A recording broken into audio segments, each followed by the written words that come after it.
If your dreams aren't big enough, if they don't scare you, if they don't keep you up at night, if they don't motivate you when you don't feel like it, they don't get you out of bed, they're not big enough. Facts. Your dreams should be so big, so astronomical, so large that it should just scare you into action. Facts. You should be wanting to chase after it every single day. That's facts. Peace, everybody. Good morning. How you all doing? This is Jamonte Banks, and you are now tuned in to the Facts Podcast. That's faith, action, culture, truth, and solidarity. I'm here with my co-host and brother, Cedric. Go ahead and introduce yourself, brother. Peace, everybody. I'm Cedric Scott Jr. I'm just happy to be here. I'm ready to go. I'm ready to go because we got something real special. Absolutely, absolutely. And so today you may notice that we have another black male on this call. It's a brother of mine, my man Sean Dymil Betts. And I just want to kind of give you an introduction as to who he is before we jump into this podcast. So Dymil, he's born and raised from Jersey. Let's go. VSU alum, you know what I'm saying? Became an educator here in DC. Also is a brother, a son. Got everything going. The oldest, we got a lot of similarities in that regard. He's a fervent, he loves others, man. He serves others, man. He's a selfless individual. He's also the owner of Dymils Black Enterprises, Dymils Kitchen. Man, he got a lot going on right now, all while still pursuing and giving to the youth as an educator and always giving selflessly of himself. So without further ado, I just kind of want to give you guys the opportunity to hear from Sean Dymil Betts himself. He's all about that action. We believe that every guest we bring on wants to embody some of our pillars, and one of them that I think he definitely embodies is action. So today's podcast is going to be really framed around talking about dreaming and why oftentimes we are afraid to dream due to whatever circumstances there may be. So, my brother, Sean, what it do, man? How you? What's going on? I'm good. How are you? Man, dog, I'm excellent. I'm blessed to see you up here, man. I know we used to talk about this as well, man. Like Absolutely. Talking about doing a podcast, whether it was audio or visual or what have you. And I've been pump faking on doing it, but we finally got it off the ground, man. And I'm honored. I'm truly honored to have you as our first guest to just kind of like speak your truth, speak from your own facts about your life, where you came from and kind of where you are now and how you got there. So I'm going to jump right in, man. I got a couple questions, man. You ready? Yeah, I'm ready. All right, man. All right. So Let's go.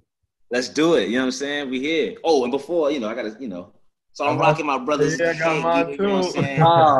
So y'all gonna keep me out. Nah, we got you. I'm gonna get you yours. All right. I got some merch for you too. I'm with it. I'll still be using my old, you know what I'm saying? You know what I'm saying? The beard on the brand, No doubt. live and ready. But we're going to jump right in, man. So the first question I have for you, bro, is, since we're talking about dreaming and the fear of dreaming, why is dreaming important to you? Oh, wow. That's a deep question. So for me, I think dreaming is the sense of imagination, and it allows you to set things for yourself that nobody else can see. And a lot of times that becomes either a plan or a failure. So I think for me, it's super important to dream because I don't want to live in a world where somebody has to tell me what to do all the time, and I have to live by that set of standards. That's almost like a rat race to me, because it's like where's the individuality? Where's the creativity to literally do what you want to do? And I look at everybody who I read about and who inspires me and like I push for, they didn't do things traditionally or conventionally. They had a dream. Like they saw something and they did it. Like, for example, I'm reading Phil Knight's story, Shoe Dog. He literally was running. He's a jogger. He likes to run. As my brother knows, Banks knows that I love to run. He at one point he looked at me and was like, "Dog, what are you doing? Like, you do this for fun?" So he started Nike literally by just running and said he wants to have a shoe, and a Japanese shoe. That was a dream of his. And everybody told him, like, no, you can't do it. Don't do it. But if he didn't do it, we wouldn't have Nike. So it's like dreamers to me are the creative people, where it's like you have the courage to push the boundaries and the limits of the expectations that nobody else is going to set. Absolutely. I think you said some really touching points there. Like one, definitely like not being a clone, man, not being in the rat race, like using that imagination to kind of like bring things to life, because ultimately, no matter how creative or non-creative that we think we all have something to bring forth to this world. And I think that means that we have the responsibility of being creative to some sort. And dreaming is the foundation of how we get that thing going. Absolutely. You know what I'm saying? And so I think that's really, really dope that you shared that. And so I want to kind of continue the flow of it. And I want to ask you, so now that you are dreaming and you know that you talked about why dreaming is important, like how often do you dream, or when in a certain time of day do you dream, or is it like you dream one time and that's it? Or do you revisit that dream, throughout the course of your day, throughout the course of your life? I think every day, to be honest with you. Like, I think like, me personally, I have like notebooks that I write in. So I have a goal notebook. I have a dream notebook. I have a notebook Wait. Don't run past that. That was a bar. That I got you. Rewind that. I don't mean to cut you off, bro, but rewind that portion right there. Okay. And talk to the ideas of having those books and the importance, honestly, of writing things down. Absolutely. So this one, I know I started with me and Jamonte. We would do my Bible study every Monday, and then sometimes we would switch out depending on the schedule. But like we always had our iPads and or phones and took notes on. And when times came where it was like rough for one of us, we would pull out our notes and go back and see like this is what we learned from that. And I transfer that to like my own skills of like, I have a lot on my mind, so I can't remember everything that's going on. So when I write things down, it not only pushes me to like be accountable for that, it pushes me to know like the universe knows, and God or the Most High or how whatever you call it, or him or her, um, it allows them to see that no, you're serious. Like you wrote it down. That means you're gonna abide by it. Like you need to have this. And if you don't, it's a checker of like, okay, like you don't really get serious in things when you're not writing it down. Like if you're just talking, we come from an area of like people just talk all day. Like you be just talking for 40 years about the same thing. Like so the importance of for me, like I'll share, I read a lot. So I have a notebook where I literally write down all my notes I have from books. And that allows me to go back and just refresh myself on like, what did I take away from that? Or like I have a goal notebook where I separate my goals by spiritual, financial, personal. And every month I go through and I could check during the months, like, what did I do? We all are human. We fall off sometimes, and it's like important to know what did you write? And for like you were saying, my personal goals, I write in a separate notebook and I keep that, and it's like a journal. And for me, the importance of a journal is that I'm able to get my feelings out. Like, as we weren't living in a time where men were able to really openly express their feelings, and writing is a place for me to have non-judgmental feelings where I can literally write what I want to write. And then I list things that I want to accomplish. So I was listening to Steve Harvey one day, and he was like, write down 300 things that you want, right? It can be extravagant, whatever. I got to like 80 and I couldn't think anymore. And he was like, at that point, because your mind is so conditioned to not want like so much things for yourself, you're just put in this box of limitations. So when you begin to write and like just like express and think and write down those goals, and you see how, for me also, so it's a reminder. Like I can go back and be like, oh wait, I did this goal, check that off. And then like it boosts your ego and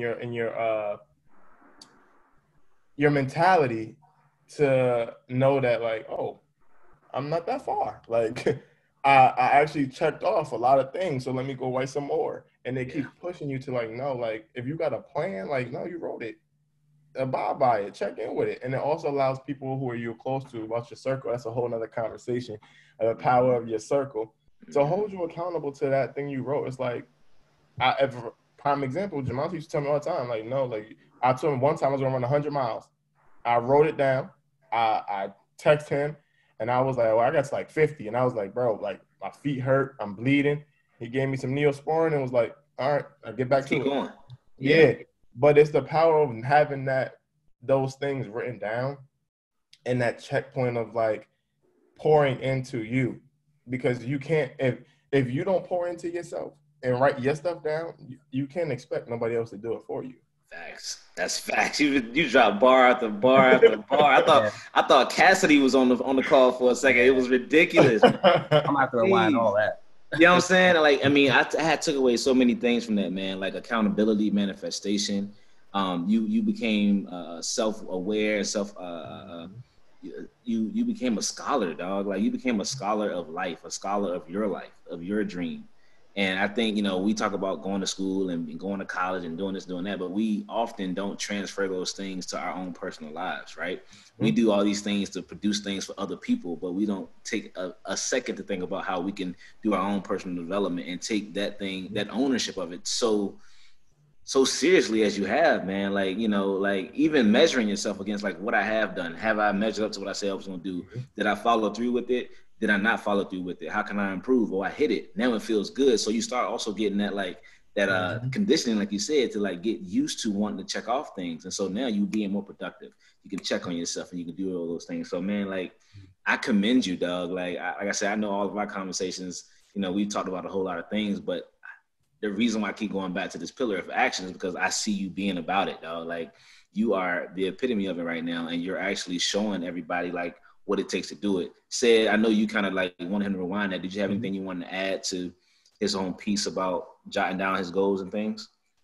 I mean, there's actually science to support the, I guess, the importance and the relevance of writing things down. And you actually increase your likelihood of accomplishing a goal if you actually write it down. It's a literal, and I can't give you the percentage off the top of my head because I don't want to misquote it. But it's actually been proven, like scientifically. Jamonte, I'm all about science.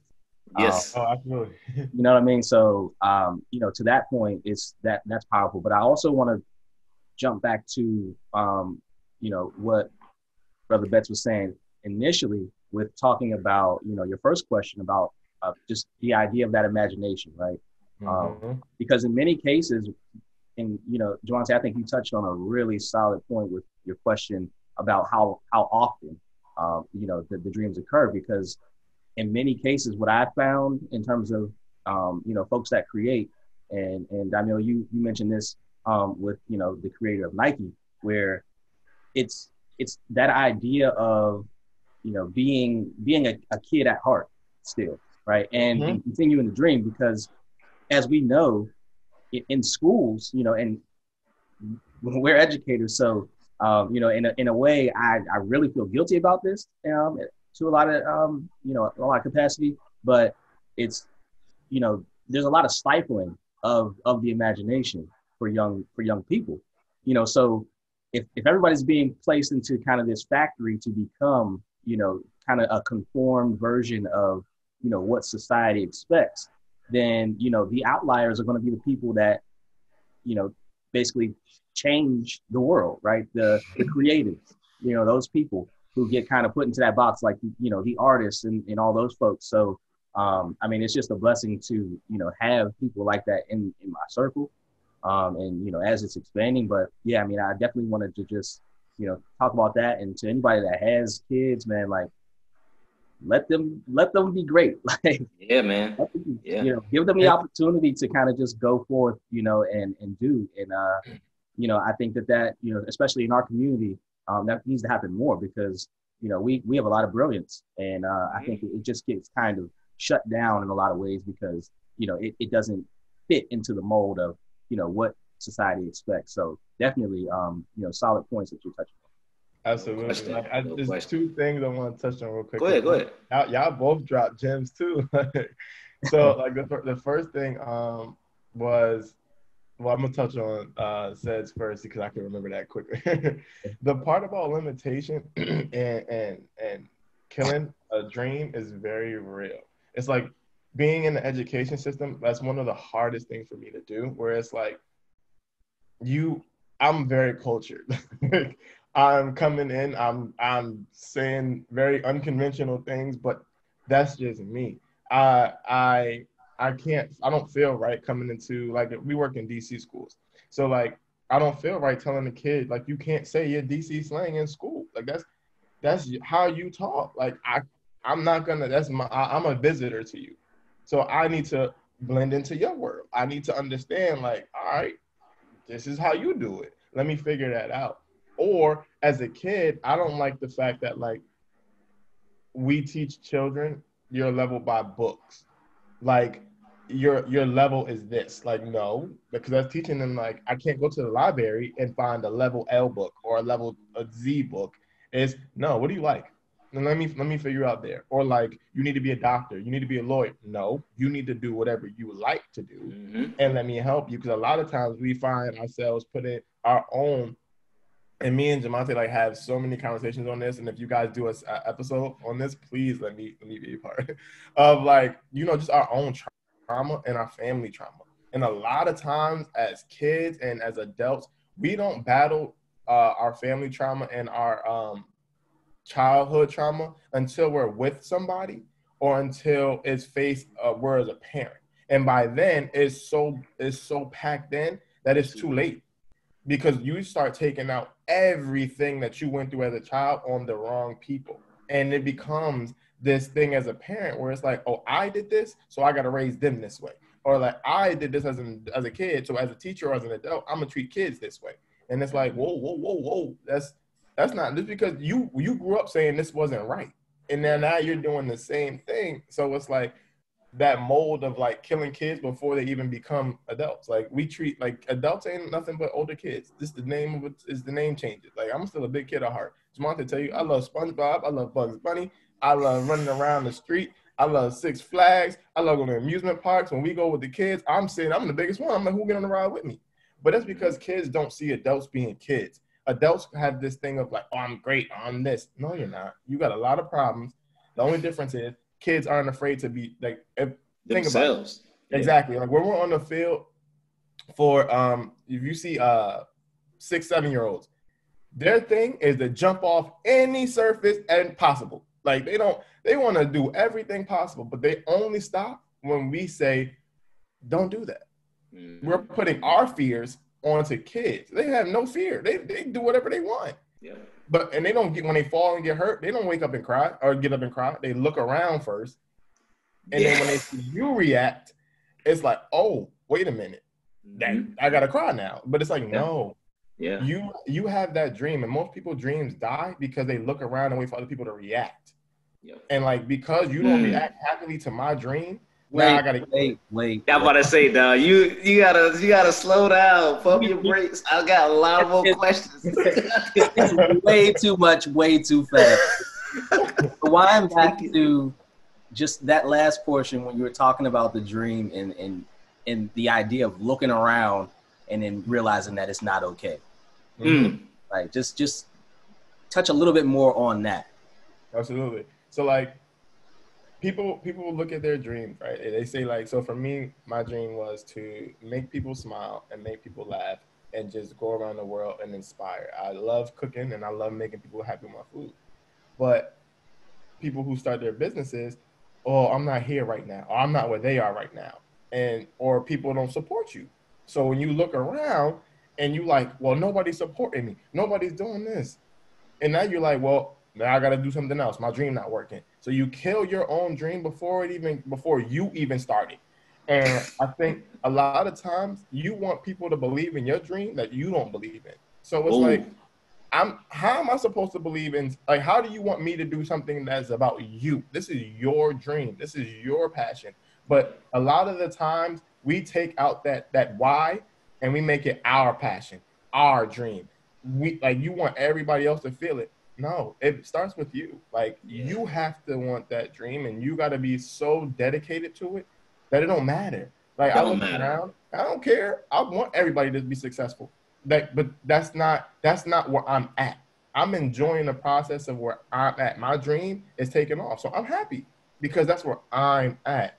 Yeah, you dropped like, I made a little video about something similar to what you just said about, like, no one is going to believe in your dream more than yourself. And Absolutely. It doesn't mean that you have to lose friendships or anything else because of it. You just got to keep pushing and staying in your lane. But kind of segue into my next question, because it's very similar to that, is Do you or did you have any naysayers that didn't believe in your dreams, and did it ever stop you?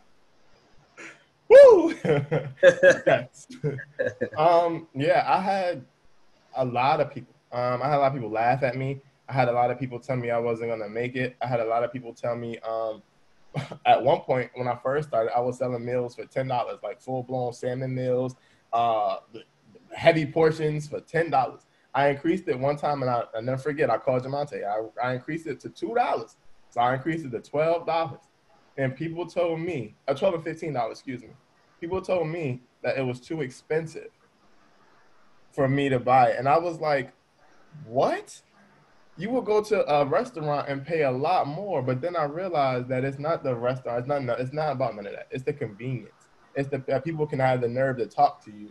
They can't talk to the CEOs of every other place. So it's like, because I know you and because I deserve something, I'm entitled to be like, no, you should just give it to me because I'm here. Like, no. Naysayers, it didn't affect me. No, in the beginning it did affect me. It affected me a lot because I was just like, why would people not want to support me? Like, I'm trying and I'm doing something positive. I could be out here doing a lot other things, but I'm not. But then it got to the point where had a conversation with myself, and it was like, I can't believe and I can't take other people's words and opinions because it has nothing to do with me. And a lot of times when people are putting off things negatively, it's because they personally feel some type of way. So a lot of people who told me my dreams was small, or who told me my dreams wouldn't happen, or who told me, you're never going to make it, they were just really just telling me that they were upset because they didn't have the courage to do their own dreams, or they were, not willing to fail. And I don't look at failing. Like, if I didn't get to a goal, that means I just got to learn a lesson. Like, how do I get better at it? But it's really just people telling me, like, I'm just so insecure or whatever it is in my own self that I didn't have the courage to do that. I have to tell you that you ain't going to make it so you can be in this bubble with me. Time out. Pause. So this brings me to I just had an enlightenment moment. I guess I was saying it all kind of crazy because my mind is everywhere right now. But grammatically correct. What you just said brought this book to my mind, The 4 Agreements by Dymil Ruiz, and it talks, our book, right? And it talks about, like, don't take things personally, right? And how when people try to ascribe certain things to your life and project those things onto you, it has nothing to do with you. Mm-hmm. And I think the part that we're missing as a society, as a culture, is that we take those things so personally. And when people do talk against us or talk against what we're doing and don't believe in our dreams, we stop. We like, oh no, their word is gold, because of the social constructs that we've been taught in terms of being accepted and not being accepted. We're a world that wants to be accepted by everybody and everything at all times. Social media is just that, is wanting to be accepted. You don't have enough likes, you don't have enough followers, you don't have enough this, you don't have enough that, and then you're not important, you're not relevant. And so when people tell you that, you're not going to do this, your brand is crazy, your money, your meals are too expensive, etc., like you said, you didn't take it personally. You didn't fall to those social constructs. You didn't fall to that judge of what other people thought or put on you, and it did not stop you.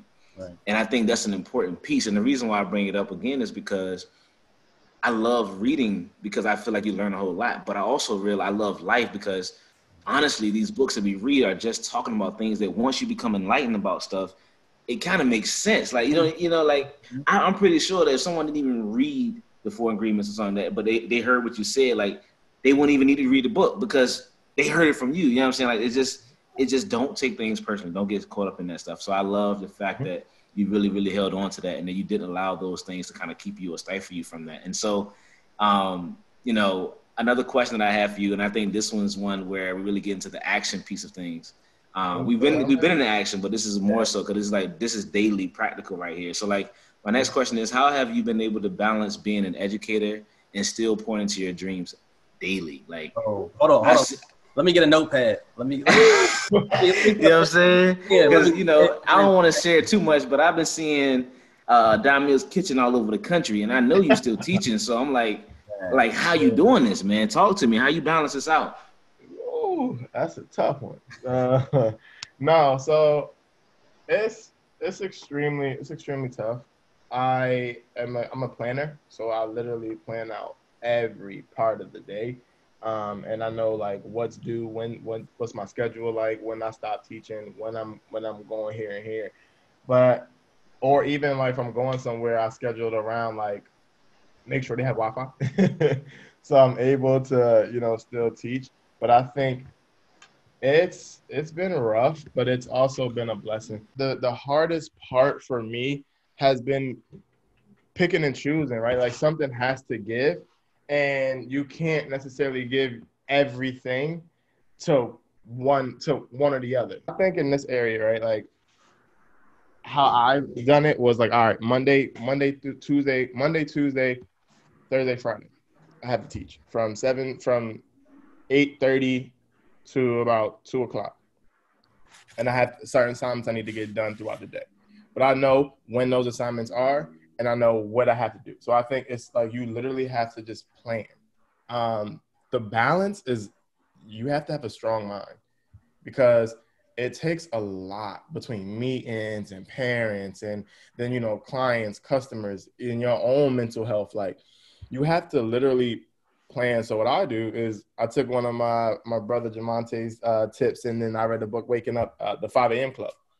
And I wake up earlier. A lot of people, like, I tell people, they're like, well, wake up early. They're like, no, I'm not doing that. I'm like, okay. So I literally wake up around like 4:30, and I take that time to me. I meditate. I do yoga. I read my Bible.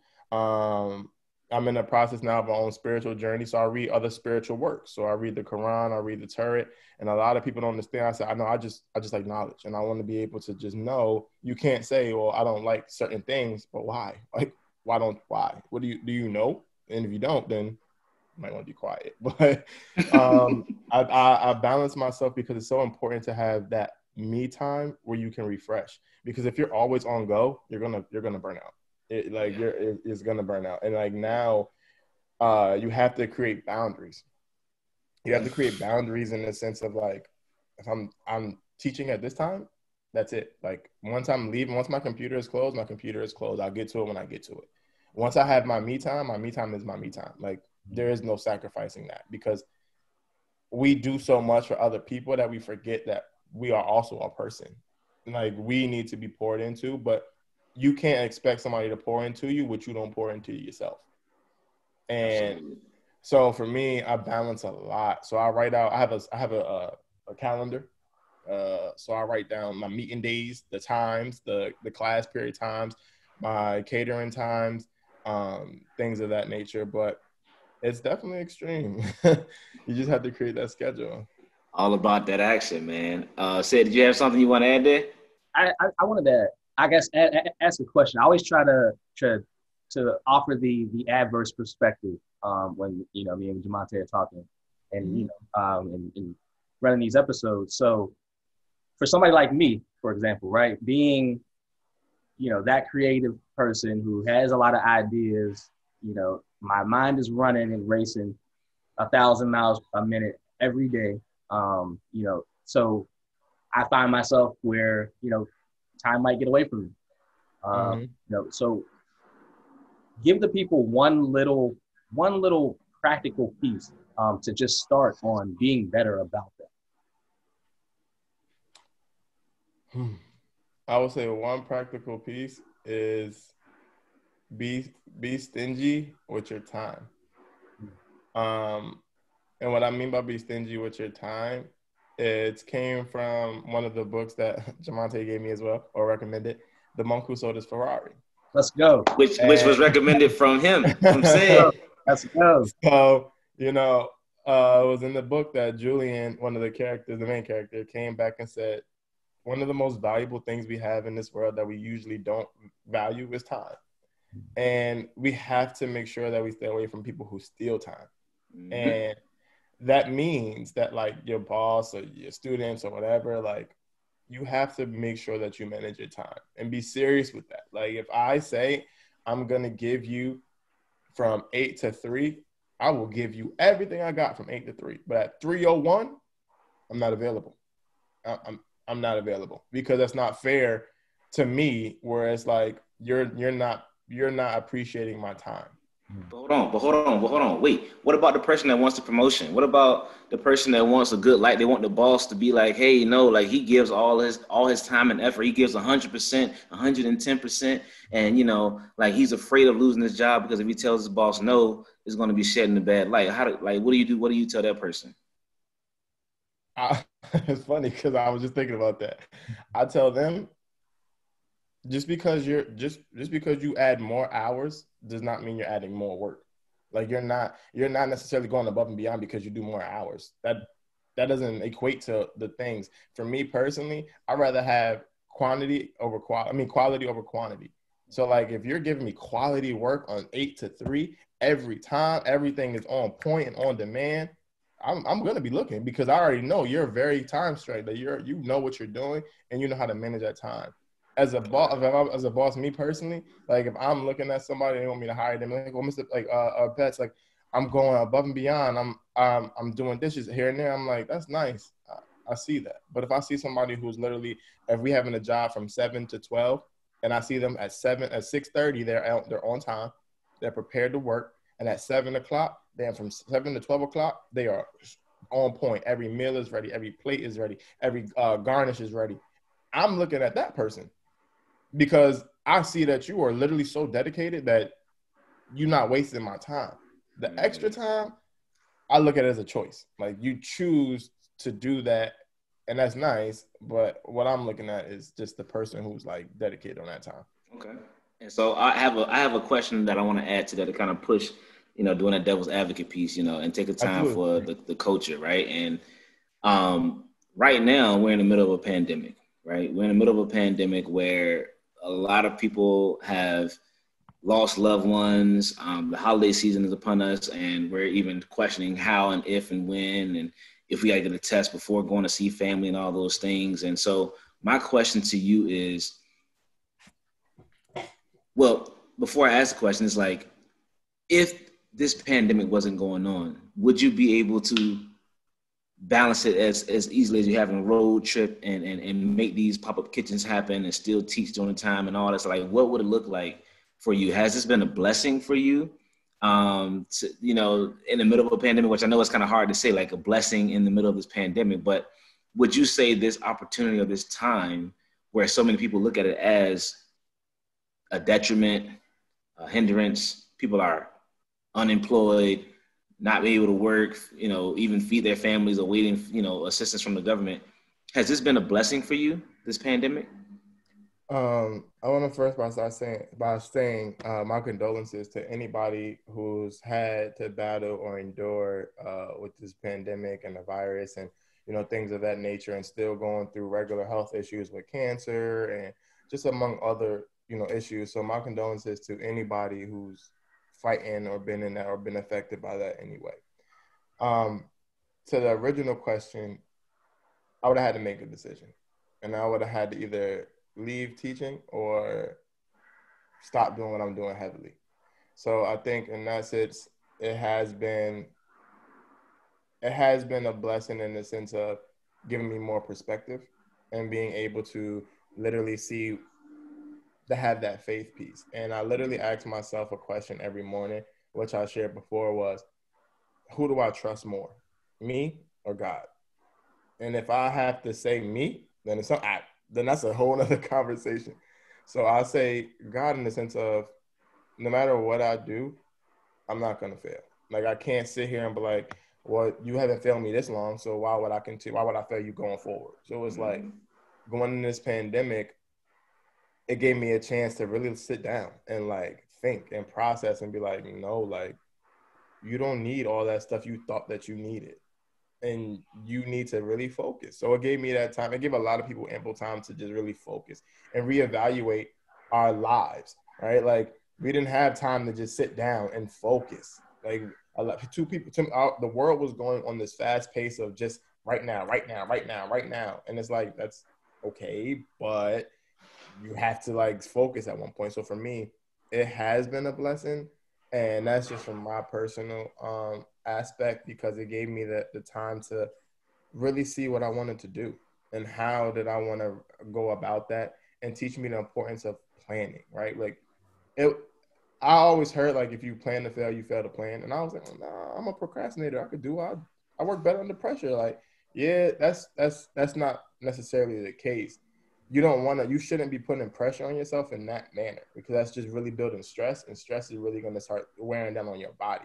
I heard one time that when you prepare your body with stress, you're just telling your body you want to die. So like your body is literally just starting to react to that. Like when we're literally stressful or we're like gloomy, we don't want to get up. We want to stay in bed. We don't want to eat. Our body is literally like, no, it's time to die. But when we're excited and we moving, our body's like, get up. What you doing? Like we got more to do. So I think for me, it's been extremely rewarding in the sense of providing people with a different way to smile. During this hard time. Like I've been able to, have people smile and see people just be so creative, like, and be with families or be with spouses or be with this. Like what I can say too, though, is that you learn about yourself a lot more when you have no other choice but to look at yourself. Yes. So that part of the pandemic has been very real for me because I had no choice but to like look at myself. And I've been doing it forever, but like now it's like you can't go nowhere. So what you gonna do? No excuses. And that's facts. So it's been real. I think I would like to see what it's gonna be like, but I'm just gonna continue on just doing my own journey. Trusting the process. The reason I brought it up just to simply bring up the silver lining, man. I think it's it's important that we look at the silver lining in the middle of a lot of things going on because had one thing not happened, then we might have not have had this opportunity that we're faced with right now, right? And so I think we definitely got to take that with a grain of salt. But I definitely appreciate you sharing that. And because this whole thing is about fear and dreaming, I have to ask you, were there ever times where you were afraid and wanted to quit? Like, you said it was kind of tough and crazy, like. Were there times where you even like forget the external world telling you that this is enough or that you can't do it? Like, have you in your own self been like, man, I can't do this. Like, I this is too much. I gotta stop, hang it up, maybe next year. Like, knock the pans over. You know what I'm saying? Throw the flour on the floor. Just, I'm out. It's funny that you asked that. I could give you the very, generic answer and be like, nah, like I always, going for it, I'll be lying. Like, and I'm very like truthful. Absolutely. There was absolutely times where I was just like, no, like and I have a story. It would be times where, last Thanksgiving, which is funny, I literally stayed up in one oven all night making 5 turkeys. Right. And, but it was all for volunteer work because a lot of times people are like, so I need to get something back. Like you get back what you give. And a lot of times when you give back, when you get and you give and you don't really want anything is when you get so much back. And it's like that night taught me that like, there's going to be long nights. It's going to be depressing nights. And I was sitting here like, but I enjoyed it. But there was nights, now I can get to the rougher nights. So it was nights where I would like literally sleep on the floor while I'm frying chicken, like all through the night for like parties and stuff, or like where like I would literally be on the floor in my kitchen, like taking a nap while the chicken timer is going, so I wouldn't be able to get up and then still make it to work at 7:30 in the morning.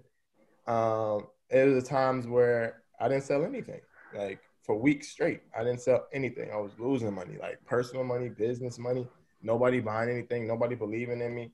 I cried. I think like Nipsey said it best. I felt every emotion: anger, sad, happy, frustrated, throwing pans. Like I knew it happened. I knew it. Yeah. Like cake on the wall, chocolate all over the place. Like peace everywhere. Like, yeah, no, seriously, like burning full up, like, oh.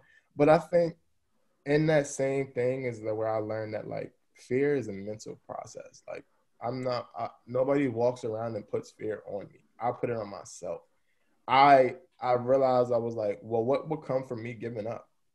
Nothing. Like one thing I do know is that I'm not gonna make it. Like that's clear. But I think I took the stance of like either I'm gonna die behind this and I'm gonna make it, or I'm just not. I'm gonna go out doing this. So I think like fear has definitely played a part, but then I had to understand that like fear is not real. It is. It's, You know. you said it is. And I said there it is. Like I was yeah, affirming yeah, what you were saying. Yeah, fear is not real. It's only the self-doubt, right? Like it's the things that we put on ourselves because we start to believe everybody else. And that was looping back to what I was saying. I've cried. I've had nights where I was a bit like no. I had nights where like I stopped. I put everything away. I stopped cooking, and then I had nights where like many people don't know. I mean, Jamonte knows, but like I'm very what's the word? Blunt and open and transparent. There we go. So it was nights where before I even started the business, where like I was homeless and I was still like going to other people's kitchens and be like, oh, can I just make a meal for you, or like can I practice? And people were like, oh yeah, cool. I wasn't getting paid, but like it was just a drive, and like those moments pushed me to understand that like keep going. But it was times where I was like, heck no, I'm not doing this no more. Like people complaining, you want to pay $10. Like, no, I'm not doing this.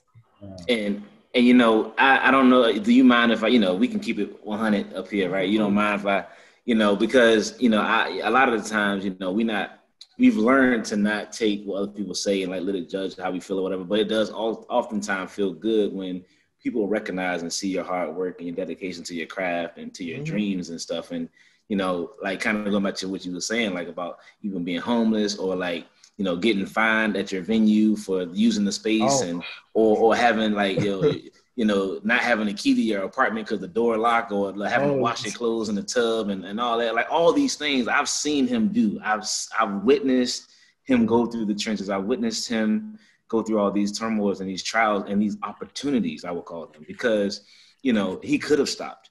And one thing I will say, like ever since then, like from those nights to now, he's, like I said, traveling all over the world, all over the country, providing meals and happiness to people. He's going into people's homes. He's even done a catering event for me and my wife, Kanisha, for her birthday, her dissertation defense, with roses and 5-course meal and the desserts and everything, candles, rose petals, the whole nine.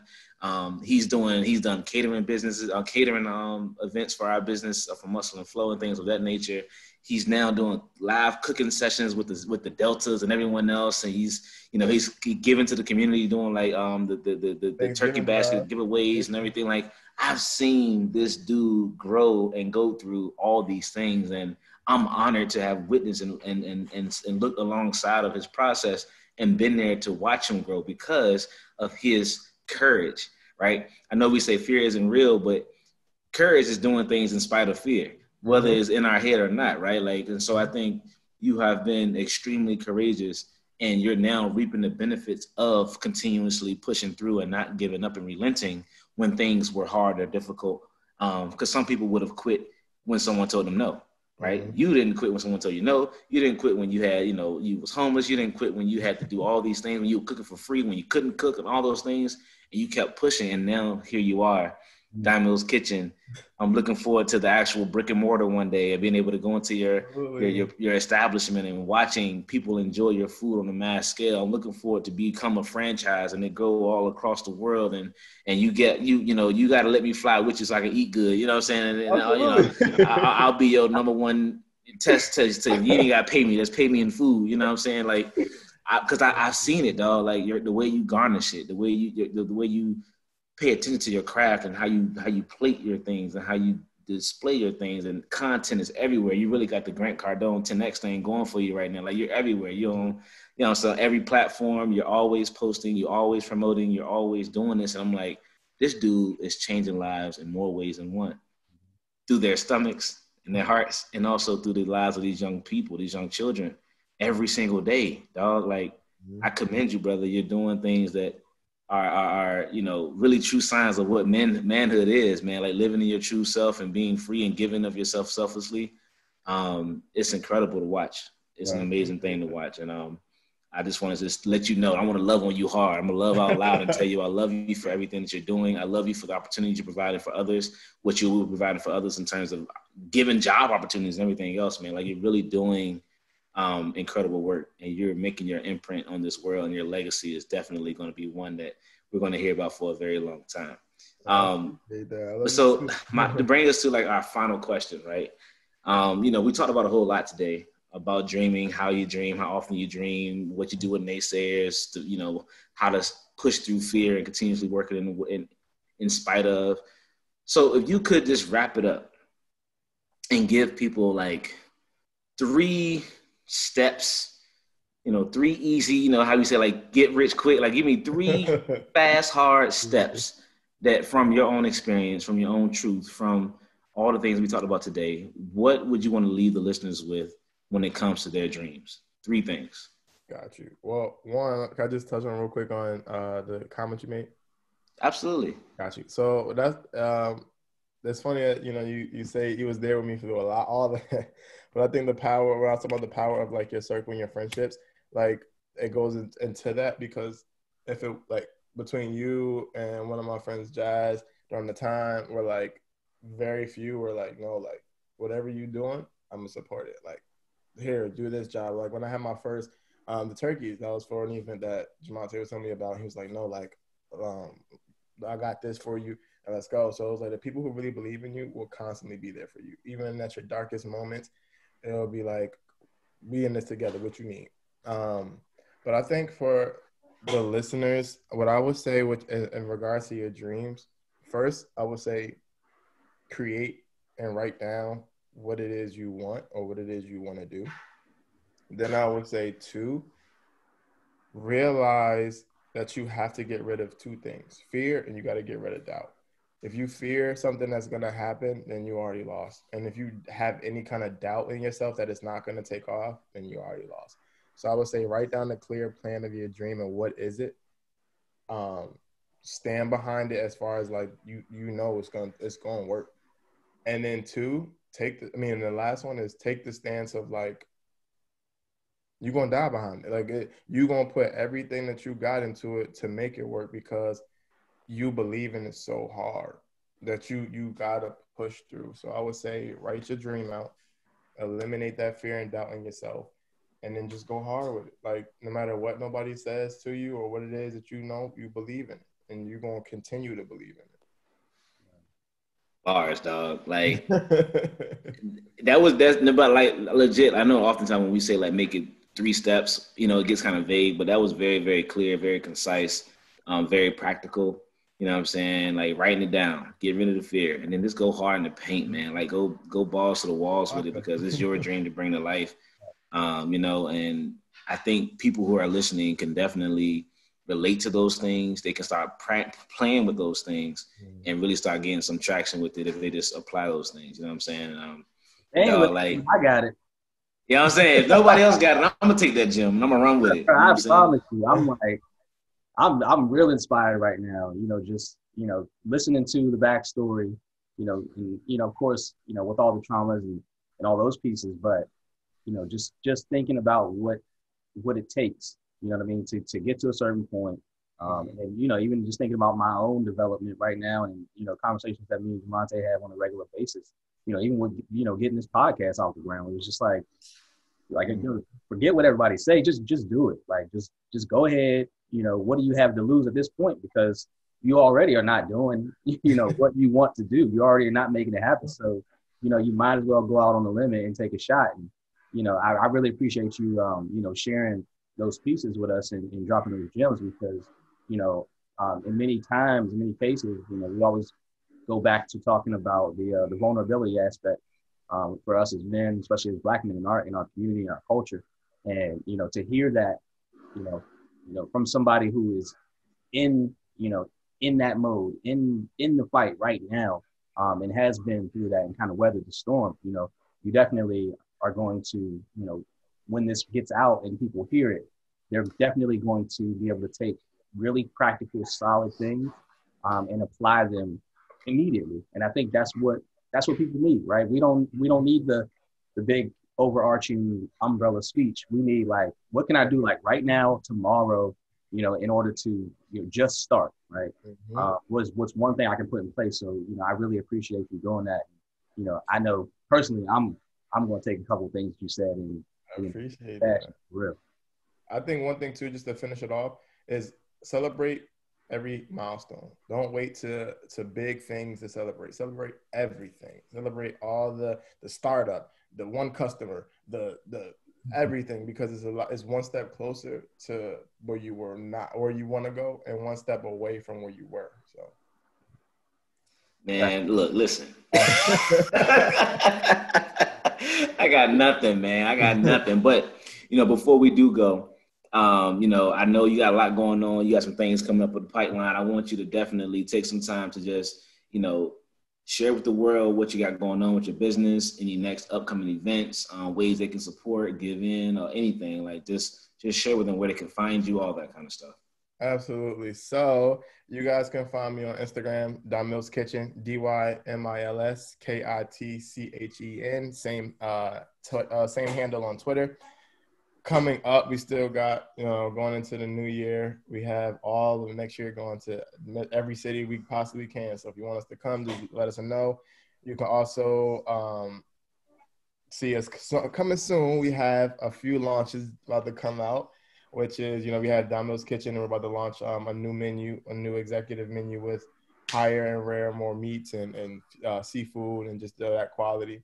We also have our Thanks for Giving drive coming up, which is something that I hold near and dear to myself during this time of Christmas, all to give back to the community with like clothes, fuel, goodie bags, hand sanitizer, etc. And usually last year I did a toy drive for the kids, for less fortunate kids, which I'm going to do again this year.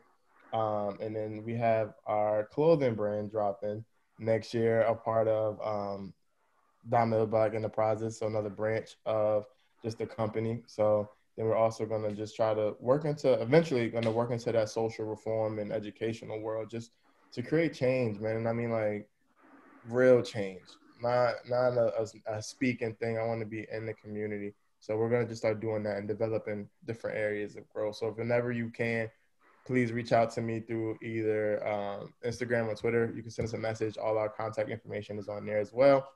And I'm just looking forward to making more people smile and inspire more people as I can. Oh, we're starting a YouTube series of just a day in the life and the journey with Dymil as we just go through life. Show you the ups and downs, the nitty gritty. Man. Content on top of content, man. And he said, y'all need to link up. He talking about the educational piece, man. Y'all need to link up. He a late teacher, all that. Hey, melanated mathematics, man. It's already in full swing. I'm with it. I wasn't a math fan until I became a math teacher, and then I was like, "Oh, I'm with it." Got you. I'm gonna send you over a copy of the workbook. Whatever grade level you got, and then we'll touch base. But yeah, definitely been reaching out to a lot of educators, and it's getting pushed out there. So, but the cooking aspect, and the food and nutrition is definitely something I think that we should really dig into, especially thinking about DC. Dealing with issues like food deserts and all of that. So for sure, we'll definitely link up on that. Absolutely. Well, it's been a pleasure, guys. I definitely just honored to be one of the first guests. The first. First. You guys are doing an amazing job. Please continue to keep it up, and then no matter what turmoil, just keep going and stepping forward, because you did the first hardest step, and that was to start. And a lot of times that's the biggest step they heard that you got to get over. Now it's like, what can happen next? Just keep going. So you guys are doing amazing, and you guys are strong. You guys are amazingly smart. I love both of you, and let's get to the top together. Love y'all, man. And for the listeners, man, please comment, provide feedback, share your thoughts. How do you like the podcast? Any questions that you may have? We're always looking for feedback again. That's how we get better. That's how we grow. That's how we build our community. So definitely do that. But again, it's been a pleasure, everybody. This is Facts, episode 5, all about that action with our special guest, Dymils Kitchen, Dymil Betts, who is just doing all these things in the community, making an impact in the world. And like I said, we love you. And this is definitely an action pillar. And this is all #facts. Faith, action, culture, truth, and solidarity. And that's a wrap. Peace, people. Peace. Just continue to push forward, continue to know that you have purpose, and continue to fulfill your dreams and your passions, and everything else will fall into place.